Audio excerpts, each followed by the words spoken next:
یو بله واقع هم پیښه وه د مسجد نبوي چې کوم دربان و چې هغه به د مسجد نبوي دروازه بندوله هغه وایي یو ورځ گورنر صاحب وغوښتم د مدینې شریفې وایي چې لاړم وایي ما ته وایي چې دروازه څو بجې بندې مې په دې بجې خلک ټول وباسې او ښه د شپې 12 بجې یا 2 بجې یا 1 بجه بس میلمانه راځي او هغې ته به فورا دروازه کولاو کړي او چې وردن نه شي نو دروازه به بنده کړي مې ښه صاحب ډېره ښه ده د ګورنر صاحب میلمانه وایي د شپې به راځي دې دپاره چې د شپې رشنې او د حضور پاک سلام وکړي چې خلک د جومات نه ووتل ما ټولې دروازې جرنده کړي مرکزي دروازې سره ناست یم چې میلمانه راشي ور وډبېد او چې ورسنګ وډبېد او ما دروازه کولاو کړه نو سړي را دننه شو او هغوی سره بیلچې چاریانې سسکورې او ګنترې دي اوهو دا څه شو خدایا ما خو دا به د ګورنر صاحب میلمانه وي او دی به د حضور پاک سلام کوي د شپې چې څوک نه دا خو زه په غلط نیت راننوتل بس وایي چې دې ننوتل نو ما په سلګو خدای ته چغې کړې چې یا الله زه خو دې وخت څه نشم کولی ور مې بند دی بس څه کوم خدایه هسې نه خدای مکه دا نبي کریم صلی الله علیه وسلم ته څه نقصان ونه رسوي وی رالل او دیری او یاته مالم دم کی راکړه دخل ته کېنه چې چغونه وي او چې څنګه ریاض الجنه ته را دننه شو را ننوتل یو مضبوط غرض شو زلزله راله او دغه خلک ټول په ځمکه په جومات کې ننوتل او ځمکه پې واپس را جوخته شو ټول په ځمکه کې غیب شو په جومات کې الله ته مې شکر ادا کړ شکر دی خدای شکر خدای ته جام او شکریا ادا کوم چې خدای دا د خپل مبارک پیغمبر څونه حفاظت کې څونه حفاظت دی ولم چې وخت یې د پېشمني ته وخت نږدې شو دغه دی چې پولیس والا راپسې راغلل وی ګورنر صاحب دې غواړي هغوی جومات کې چکر ولګو څوک نو وی څه میلمانه راغلي وو که نو راغلي ما وی راغلي وو خو دلته خدای غیب کړل بس په خولې لاس کېنه ګورنر صاحب نه لاړم ګورنر صاحب ما ته وی څو میلمانه راغلي وو ما وی او صاحب څه ټایم پلان کې څه شو ما ورته قصه وکړه وی چې په خولې به لاس کړې چاته به نه وی ما چې صاحب راشه چې هغه ځای راته وښیمه چې کوم ځای ځمکه شلېدلې د دوی پکې ننوتې دي د هغې د جامو د پرتوګونو پلیسکي هغه ټوکړې بار پاتې دي ښکاري دا هم د فرانس انګریزانو او د مدینې ګورنر له پیسې ورکړې وې د چا په سر آها نن سبا خلک پیسې ورکوي خلکو له ملا مړکا او اجرت پیسې ورکوي خان ملکا پیسې ورکوي پلانکې راله ملکا ماشاءالله او دې سپېره د رسول الله په سر پیسې اخېستې انګریزانو د دواړو جهانو د مبارک سردار په سر پیسې اخلي د هغه د بېعزتۍ په خیال او په دې نیت راغلي چې موږ به حضور پاک د قبر نه وباسو یو بس دا د سکې دیوال ته تو شوی دی او په هغې ښه مضبوط دیوال د سر ته رسېدلی دی او بره پې هغوی بیا ګمبد جوړ کړی دی چې د بره نه څوک رواني ونه کړي یو د ګوتې د سوکې د قچۍ ګوتې برابر سورې پکې نشته نو د شپې حضور پاک په خوب کې ولید دې بادشاه ته د دواړو جهانو سردار یو 2 کسه وښول وی دا سپي رانه چخې که دا وشاوه دې چې د خوبه راپاڅېد میټینګ یې د خپل وزیرانو راوغوښته وی رسول الله مبارک مې په خوب کې ولید او 2 کسان یې راته وښول چې دا سپي رانه چخې کورک وشاوه 3 شپې یې پرله پسې دا خوب ولید یو شپه بیا ورپسې بیا میټینګ یې راوغوښت چې د دې څه مطلب دی وزیرانو ورته وی صاحب چې حضور پاک ته کم کسان په خوب کې ښه ولیدي هغه شکلونه دې یاد دي وی که مې ولیدل پېژنم زما په ذهن کې هغه نقشې پرتې دي باقاعده راته په اشاره وښول چې دا سپي رانه لرې کړه دا وشړه نو که مې ولیدل نو پېژنم بس وزیرانو کې یو وزیر ډېر هوښیار هغه وی بادشاه سلامت زه چې زه مدینې شریفې ته مدینې منورې ته رالل او اعلان یې وکړه هغه وزیر او ځان سره یې ښې ډېرې پیسې راوړې وی څومره چې د مدینې منورې خلک دی او په مدینه کې دننه اوسېږي نو بادشاه راغلی ټولو له خیرات انعام ورکوي هله راځئ بادشاه ته وی ته کښېنه زه به پیسې ورکوم ته پکې هغه 2 کسان صحیح کوه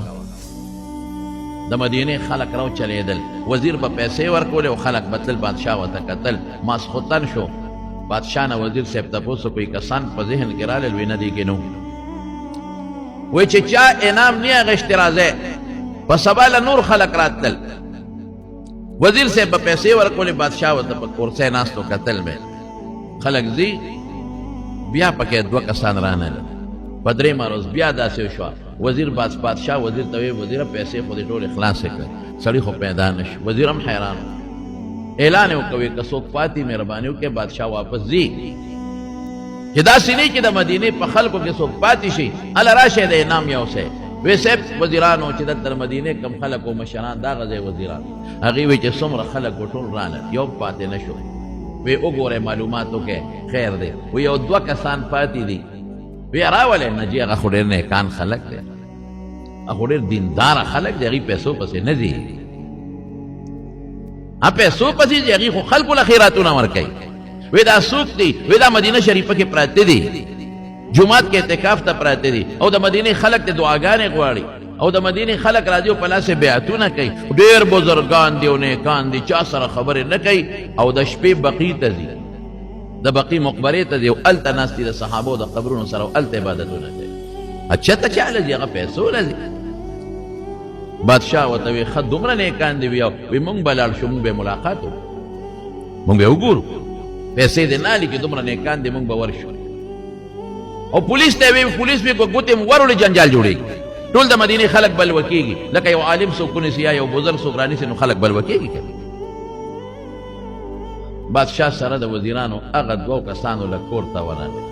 او هغوی ته یې هم وویې چې بادشاه سلامت راغلی دی او تاسو هم راشئ چې پیسې درکړي هغې وی موږ پیسو پسې نه ځو موږ خپل عبادت کوو که بادشاهانو پسې به ګرځو نه ځو د خلکو پې نور اعتماد مضبوط شو چې دا خو ډېر ښه خلک دی دی خو د بادشاه بلا پیسې ورکوي هغې له نه راځي او خپل عبادتونه کوي د خلکو پې ښه مضبوط اعتماد چې بادشاه سره د وزیرانو کور ته ورغی او ورننوتل د ملاقات په نیت نو بادشاه وزیر ته اشاره وکړي دا دوه کسان سورنګ سره وباسئ وی موږ ته دا اډر دی چې تاسو دا سورنګ به وباسئ او حضور پاک به د قبر نه وباسئ وی لږ یو لیشت دوه ځای پاتې دی نور هم سورنګ ځای ته رسولی دی عجیبه دا ده چې دغه ځای له موږ رمبې یا څه سکور او یا څه شی وربرو دنیا جړقېږي دغه نه مخکې کار نشو کولی جړق کېږي چې دغه کوو جړق کېږي لږ یو لیشت دوه ځای دی که دا مو نو د رسول الله مبارک خپو ته رسېدلي بس را بیا کاږو یو بیسو او فرانس ته بیا ورسو چې خدای څه بیا کول پې بادشاه سره د وزیرانو هغه دوو کسانو له کور ته ورغی او هغوی ته یې هم وویې چې بادشاه سلامت راغلی دی او تاسو هم راشئ چې پیسې درکړي هغې وي موږ پیسو پسې نه ځو موږ خپل عبادت کوو که بادشاهانو پسې به ګرځو نه ځو د خلکو پې نور اعتماد مضبوط شو چې دا خو ډېر ښه خلک دی دی خو د بادشاه بلا پیسې ورکوي هغې له نه راځي او خپل عبادتونه کوي د خلکو پې ښه مضبوط اعتماد چې بادشاه سره د وزیرانو کور ته ورغی او ورننوتل د ملاقات په نیت نو بادشاه وزیر ته اشاره وکړي دا دوه کسان دي ما ته چې حضور پاک په خوب کې کوم دوه خولې دي دا شکلونه دي درې شپې راته خولې چې دا سپي رانه چخې که کورې بهر کیف وزیر خلک رالل پولیس والا هغوی د کور نه ګیر چاپېره ګیره واچوله او خلکو وی دا څه کوئ تاسو وی دا مونږ ګرفتارو دا نشئ ګرفتارو دا خو زمونږ پیران صاحبان دي دا خو زمونږ بزرګان دي له دې نه خو مونږ لاسنیوي کړي دي دی خو د شپې د بقي په مقبره کې لګیایي الله ته سلسلګی وي او جاړي او عبادتونه کوي او دروازې دلته د مدینې منورې جومات ته نه ځي دا څه کوې بادشاه وی د دوی د کور تلاشي والي کوټې یې وکتې ځمکې وکته چې دا څه مطلب دی یو ځای کې خشاک پروت او څانګې پرتې وې چې هغې اوچته کړې د هغې لاندې بوجۍ وې پوزکي و پوزکي چې یې لرې کړل د هغې لاندې سوړه وه بادشاه یو کس دوه راوستلې په دې سوړه کې وردنه و د هغې وې دی کې بس شی به یې ښخ کړي نو د هغې زمانې څه وسله به یې پکې نو دوی ته لا څه پته وه چې سړی یې وردن نه که ورکوز یې که سورنګ دی وروره ځه پکې ځه پکې ځه پکې ځه پکې سړی واپس راووت وی صاحب دا خو سورنګ دی بس سړي یې ګرفتار کړل بادشاه وی څه مسله ده او خلک هم پوه شو چې سورنګ سره پاره وباسي خو څه مسله ده خلک ترې ورو په شا شو چې بادشاه ونیول او جیل کې واچول او یو څو ډبې ووال نو هلې وویل وی موږ د فرانس نه راغلي یو موږ انګریزان یو پیرنګیان موږ مسلمانان نه یو شکل هم د مسلمان جوړ کړی دی پټکي موالي دي جامې د مسلمان دي منځونه هم زده کړي دي او په جومات کې خلکو پسې منځونه کوو او بلا پیسې هم راوړي دي او خلکو له خیراتونه هم ورکوو او دلته هم دا کورونه په بیه اخېستي دي په ښه ډېرو پیسو هم اخېستي دي چې دا کوم کې موږ ډېری یو او تاسو څه کوئ موږ د سورنګ د ایستو ماهرین یو اوس خو سورنګونه په مشینانو باسي او په لاسونو باندې سورنګونه ایستل موږ د سورنګ د ایستو ماهرین یو زموږ دغه زبردست مهارت دی چې موږ سورنګونه وباسو نو څه مطلب وی دا موږ یو سورنګ روان کړی دی څه دپاره موږ د رسول الله مبارک قبر ته دا سورنګ روان کړی دی د شپې چې بقي ته د عبادت ته نه ځو دروازې دا خوره راوباسو او د شپې دا خوره چلو د بقي په مقبره کې غورځو چې څو راباندې پې نه شي سورنګ سره وباسئ وی موږ ته دا اډر دی چې تاسو دا سورنګ وباسئ او حضور پاک به د قبر نه وباسئ وی لږ یو لیشت دوه ځای پاتې دی نور هم سورنګ ځای ته رسولی دی عجیبه دا ده چې دغه ځای له موږ رمبې یا څه سکور او یا څه شی وربرو دنیا جړقېږي دغه نه مخکې کار نشو کولی جلق کېږي چې دغه کو جلق کېږي لږ یو لیش دوه ځای دی که دا مو نو د رسول الله مبارک خپو ته رسېدلي بس را به یې کاږو یو به یې او فرانس ته به یې ورسو چې خدای څه به یې کول او څه مقصد به د دوی دا یو سازش هغه دوه کسان یې ونیول او پانسي کړل د خلکو په مخ کې او سلطان نور الدین زنګي مکمل د حضور پاک د دې درې واړو داغه د قبر مبارک نو د دې دواړو صحابو د قبر نه غیر چاپیره ځای وکنه لویه کنده وستا بنیاد او دا دومره جوړه کړه چې اوبه پکې راووتې او په هغې کې سیکه ویلې کړه او غیر چاپیره یې واچوله چې څوک سبا دا کوشش ونه کړي او څوک را دننه نه شي او بیا څوک دا رواني ونه کړي سیکه یې واچوله نو دا ټوله مکمل د سیکې غټ دیوال دی چې هغې کې نه څوک سوړه کولی شي او نه پکې څوک کنده ایستی شي الله د دواړو جهانو د مبارک سردار دا مضبوط حفاظت وکړو الحمدلله دا د فرانس د هغه وخت نه سازش اوس هم زمانونو په فرانس کې د پیغمبر خلاف سازشونه کېږي کله د فرانس حکومت د حضور پاک په شکل څوک جوړ کړي او د هغه بېعزتي کوي او بېادبي کوي تاسو ځای په دی د فرانس دا د هغې زمانې نه د دې په زړه کې د مسلمان سره یو بغض پروت دی او د مسلمان د پیغمبر سره یو بغض پروت دی کله د قرآن شریف بېعزتي کوي فرانس والا او کله د دواړو جهانو د مبارک سردار بېعزتي کوي او په کال کې یو ځل دا فلمونه د پیغمبر د شکل خامخا جوړي مسلمان په جذبه کې راشي او چغې جوړې کړي لیکن دلته یو افسوس موږ وکړو موږ وایو څومره مسلمانان ملکونه دي د عرب نه زیات مسلمانان دي او څومره ملکونه دي د مسلمانانو عجم ملکونه دي عرب ملکونه دي په افریقا کې شته او ځای په ځای د مسلمانانو ملکونه دي او د دنیا بادشاهان دي په چا کې هم دا غیرت نشته چې د فرانس سره خپل سفارتي تعلقات ختم کړي یوازې زموږ بلک نه ټول یادو په کار خدای دی چې دا ټول راوځي د فرانس ته مخامخ ورته ووایي ځکه ته خو یو فرانسیسي سره دلته زیاتې وکړه یو فرانسیسي سړي سره په خدای قسم ته دې پرېږدي تا ولې دا زیاتې وکړه نو ته د فرانس یو عام سړي سره زیاتې نشې کولی او ستا پیغمبر سره زیاتې کوي او موږ خاموش موږ خو څه نشو کولی موږ خو به دا جلسې جلوسونه وکړو شریعت تعالی اجازت نه درکوي چې یو کافر دلته اوسېږي ته ورسره ظلم وکړه دا مې یو مثال درته د دغې ملکونو یو کس سره چې معمولي زیاتې وکړي هغوی در پسې ټوکر علي پرېږدي دی نه زما د پیغمبر حتی کوي د قرآن حتی کوي بېعزتي کوي د پیغمبر شکلونه جوړوي او بوتا او د پیغمبر تصویرونه جوړوي حیاذا بالله په هغې لاړې توکي په هغې خپې ږدي او قرآن شریف د خلکو د مسلمانانو مخکې راوالي او په ځمکه یې واچي اور پې بل کړي او د هغې د پاسه خپې ږدي مسلمان ډېر بې حسه شوی دی صرف خپل غرض یې دی د مسلمان کرسی او چې کرسی مونږ تېره به دقه غرض دی چې زه بادشاه یم او زما دا بادشاهي محفوظه وي السلام علیکم زه تاسو ته په دې ویډیو کې ښکلې ښکلې خبرې ښکلې وظیفې کول غواړم او زما مطلب دا چې تاسو د خپل د الله نه مدد وغواړئ او په دې وظیفو په دې عمل سره په دنیا کې داسې څوک دي چې هغه مالداره کېدل نه غواړي پیسې د هر چا خوښې دي مال د هر چا خوښ دی ښکلی کور د هر چا خوښ دی ښکلې ګاډۍ د هر چا خوښ دی په دې وجه چا څوک کاروبار کول نه غواړي او کاروبار نشي کولی نوکري د چا نه ده خوښه هر انسان وایي چې زه په ښه کرسۍ باندې ناست یم صرف یو ساین کوم او پیسې اخلم نو زه به تاسو ته نن د مالداره کېدو او د ملازمت دپاره دوه وظیفې ښیم یو وظیفه اولنۍ چې ده د امیر کبیر هو جانا مطلب چې دی ډېر مالداره بشي د غرمو راختلو نه مخکې مطلب غرمه لا نه یې راختلي هغې ټایم کې به چې دی اول به 3 ځله درود شریف ووایي اور بیا به د مونځ والا درود شریف چې دی هغه ډېر زیات ښه دی افضل دی او که چاله هغې مشکل ښکاري او لکوټي ګران وي ورته نو بیا چې چاله کم درود شریف ورځي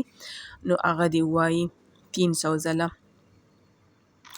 او د هغې نه پس 300 ځله بسم الله الرحمن الرحیم وایي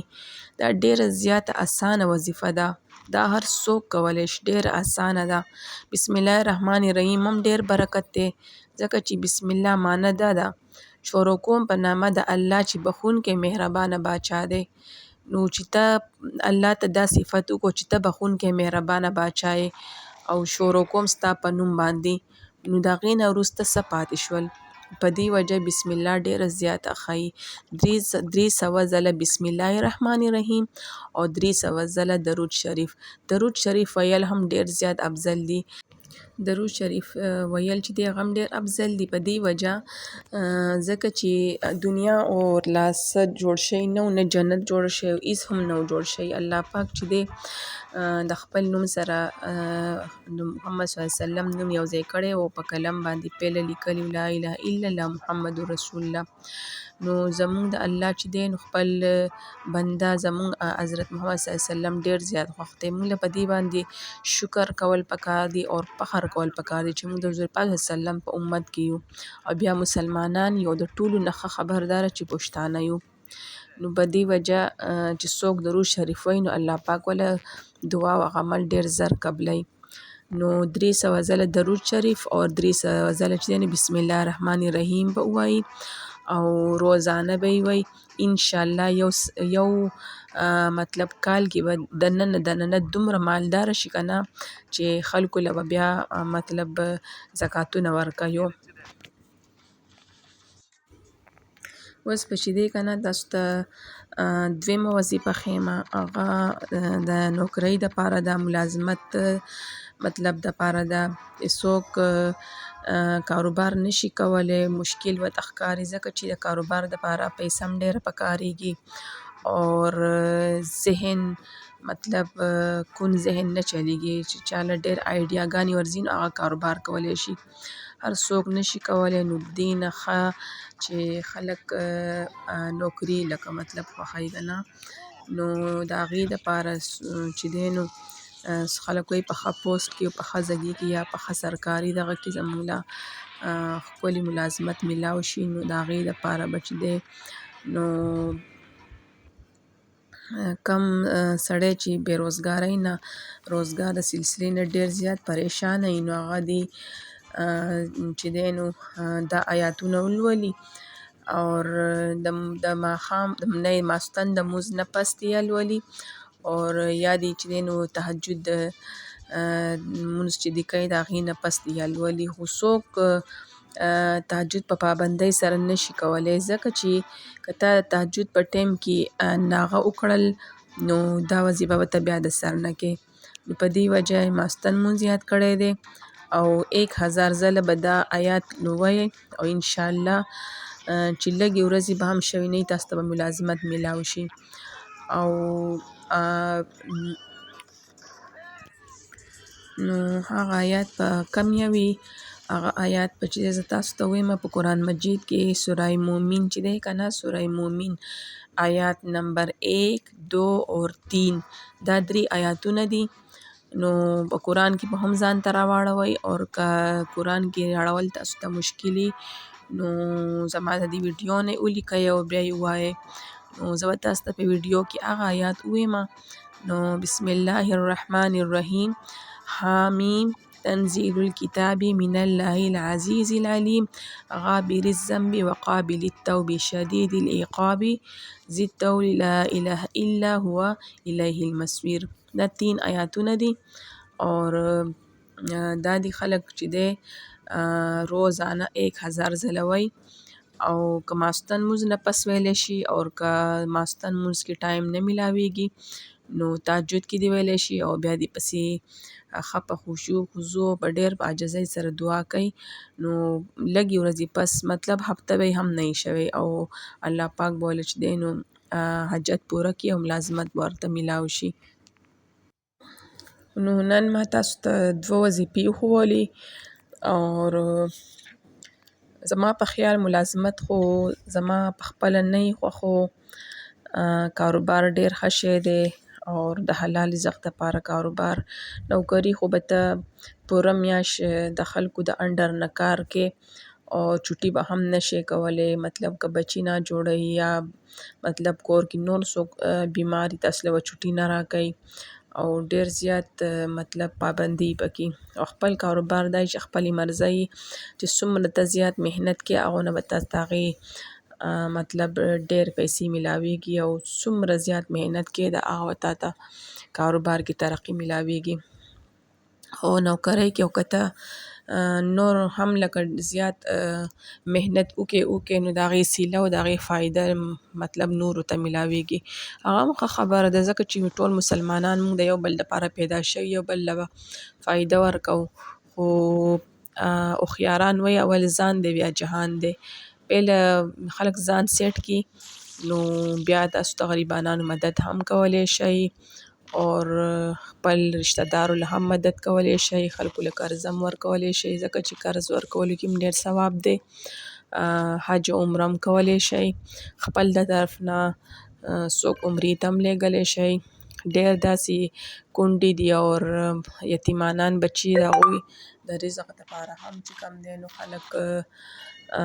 ډېر لکه مدد کولی شي. نو بس زما تاسو ته دا 2 وظیفې وښولې او که چاته اساني او څوک یې مطلب کول غواړي نو تاسو یې وکئ او سبا به زه تاسو ته بل ښکلی